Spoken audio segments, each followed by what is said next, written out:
It began like any other royal planning session, quiet, composed, steeped in tradition. Clarence House, rich in history and silence, played host to what should have been a standard meeting. King Charles at the head of the table, Queen Camilla poised beside him. Across from them, the future, Prince William and Princess Catherine, calm and collected as always. Schedules lay open, pens hovered, aides listened intently.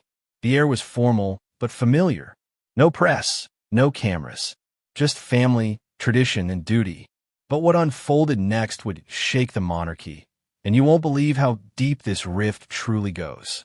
If you're drawn to the untold stories behind royal walls, hit that subscribe button now, because this is one royal fallout you won't want to miss. Until one sentence changed everything.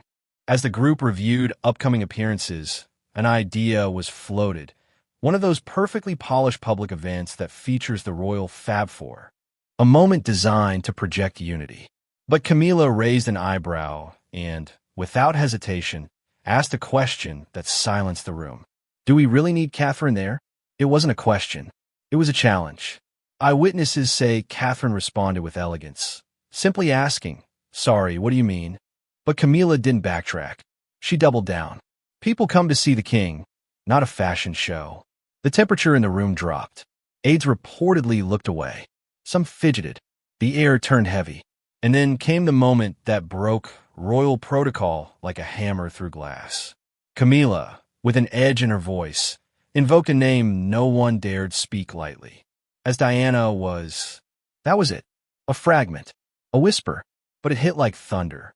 In a room where every glance is measured, every word deliberate, Camilla had crossed a line that couldn't be uncrossed. Catherine's face remained still, but those closest say her hands tightened. Her eyes dimmed. She rose slowly, voice barely above a whisper. That woman will never speak to me again. She left the room, and moments later, William followed. But unlike Catherine, William wasn't silent. His jaw clenched, eyes stormy. He turned to Camilla and said words that reportedly still echo within palace walls. You disrespected my wife, and you disrespected my mother. Don't expect to see my family again. It wasn't drama. It was war. King Charles tried to intervene, sources say.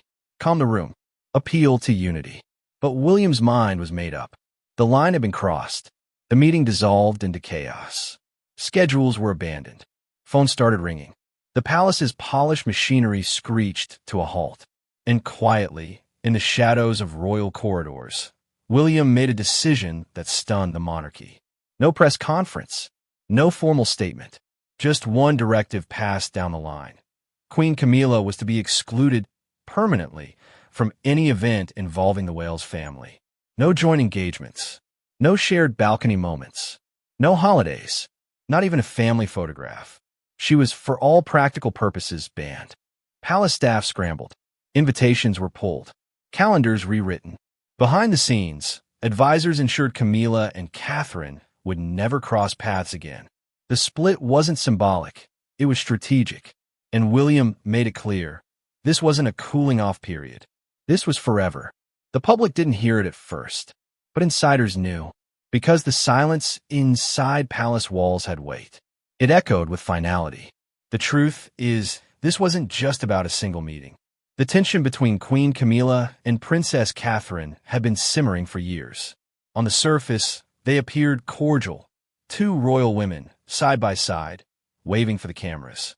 But behind closed doors, it was icy. Subtle digs, backhanded compliments, and whispered judgments. Camilla, who had fought for decades to gain acceptance, reportedly resented Catherine's instant popularity.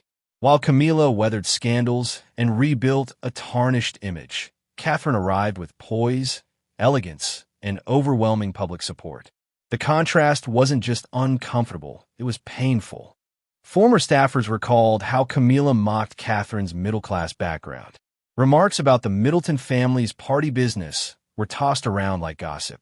She smiles well, Camilla once allegedly quipped. That's about it. These weren't overt attacks. They were quiet, calculated cuts. And Catherine?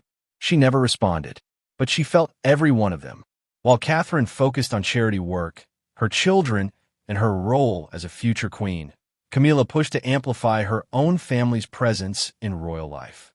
Insiders say she lobbied for her grandchildren to be featured in major events traditionally reserved for direct heirs. To Catherine, it felt like overreach, and it struck a nerve. The rivalry wasn't petty. It was generational. Camilla came from survival. Catherine came from service. And over time, that difference created a fracture that could no longer be hidden. Then came the confrontation, and in its wake, a nation picked sides. As whispers of the fallout leaked, public support surged for Catherine. Social media lit up.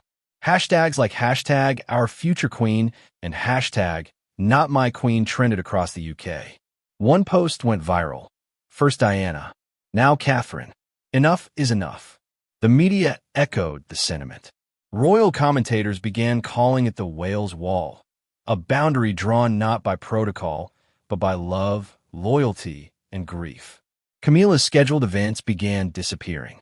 No explanations, just cancellations. And Catherine? She kept showing up. Hospitals, schools, community events. Always graceful, always composed. She never acknowledged the feud, but she didn't have to. The contrast was stunning. Meanwhile, King Charles tried to contain the damage. He reached out to William repeatedly. He asked for private meetings. He pleaded for peace. But William's response was steady and final. It's not about politics, he allegedly told the king. It's about respect. Charles, known for balancing duty with emotion, found himself paralyzed. Defend his wife and risk alienating his heir. Side with his son and fracture the marriage he spent decades defending. In the end, Charles said nothing publicly, and that silence spoke volumes. Insiders say Camilla felt betrayed. She believed Charles would fight for her. Instead, he withdrew. Her inner circle reportedly thinned. Senior staff reassigned. And while she still stood beside the king at official events, her influence behind the scenes had vanished. Catherine, on the other hand, rose quietly but unmistakably. She became more than a princess. She became a symbol, a woman of grace who had weathered years of quiet conflict, only to emerge stronger, more admired than ever before. Public trust soared. Polls showed her approval rivaling that of the late Queen Elizabeth. And the royal family, once split by age and ideology, began to shift around her. No announcement was made, but everyone saw it. Camilla was present, but peripheral. Catherine was central. Without speeches or scandals, the monarchy's balance of power had changed. And through it all, Catherine never said a word. That, more than anything, defined the moment. She didn't retaliate.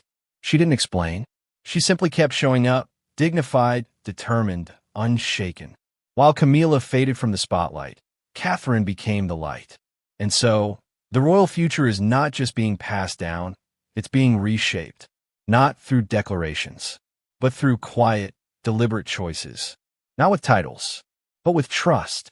Camilla may still wear the crown beside King Charles, but behind palace walls, her influence has faded. Not through scandal, not through spectacle, but through rejection from the one person the monarchy cannot afford to lose, the heir, and from the one person the public has already crowned in their hearts, Catherine. This wasn't just a feud. It was a shift, a silent redrawing of the royal power map, and the people made their choice.